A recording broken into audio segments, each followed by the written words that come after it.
I'm Katherine Johnson from Learn Behavioral, here with my weekly positive behavioral support tips for parents.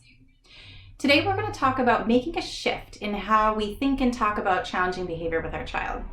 We're going to go from talking about what we don't want them to do to focusing on what we do want them to do.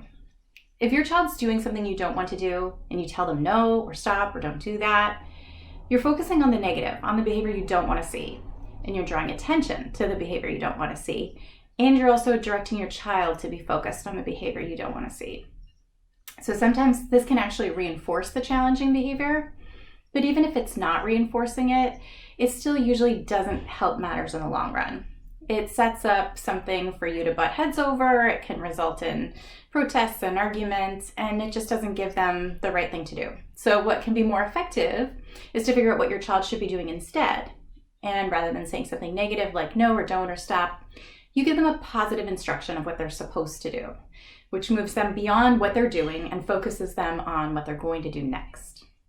I'm going to give you an example. My oldest was a climber, so looking at it from his perspective, he would see some lovely shelves to climb and they would look like so much fun, and he would start climbing them higher and higher and he's having a blast. And then I come in and say, stop climbing, you're not supposed to do that. So the only thing I've communicated to him is that I don't like what he's doing, which he loves. For my kiddo, this would likely have resulted in hurt feelings, anger, defiance, and it wouldn't have ended up giving him anything positive to do. However, if I come in and I see what he's doing and I say, I would like to see your feet on the ground, then he knows exactly what he's supposed to do and he can move in the right direction. When you frame something like this in a positive perspective, it also gives you something to specifically praise when they're not engaging in that challenging behavior.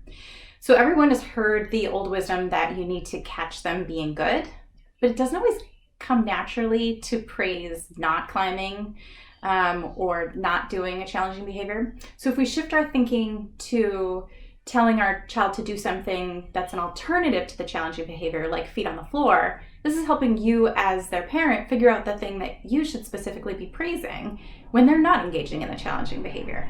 And it's just putting that positive language on the tip of your tongue. So let's go over a few examples of some common challenging behaviors and things you can instruct them to do instead. So instead of saying, don't tip back on your chair, say, keep 6 feet on the ground. Instead of saying, don't eat with your hands, say, pick up your fork. Instead of saying, don't slam the door, say, shut the door quietly. Instead of saying, stop crowding your sister, say, sit over here on this spot. Instead of saying, stop being so loud, let's say, let's whisper for a while. There are 2 different ways to come up with an alternative behavior to use as a positive instruction or something to praise. One is to look for the functional alternative, and another is to look for an incompatible behavior. I'll explain both of these. So finding a functional alternative is figuring out why the child was engaging in the behavior and coming up with something that they can do that's more appropriate, that also serves the same function of as the challenging behavior, which is another way of saying it gets the same result. So for example, a child is climbing on the counter because they want a cookie. Teaching them to ask for a cookie would be a functional alternative because it gets the same result, a cookie. Maybe you don't know the function, or you don't actually want them to get the result that they're seeking. And so in that case, you can instruct and praise an incompatible behavior. So in this case, you're looking for something that they can do that would be physically impossible for them to do at the same time as the challenging behavior. So with our example of the child climbing on the counter to get the cookie, what would be physically impossible to do while you're climbing on a counter? There's a bunch of things. Get both feet on the floor, sitting in a chair, or using a step stool. So let's do one more example of a functional alternative and an incompatible behavior that you could use in a different situation. So if your child is hitting, and you see that the reason that they're doing that is because they're protesting something being taken away from them. If you're looking for a functional alternative, you would actually just teach them that protest language. So for instance, if you're seeing the dynamic where their sibling is taking a toy away and then your child hits them, it's time to start teaching your child to say, that's mine, give it back.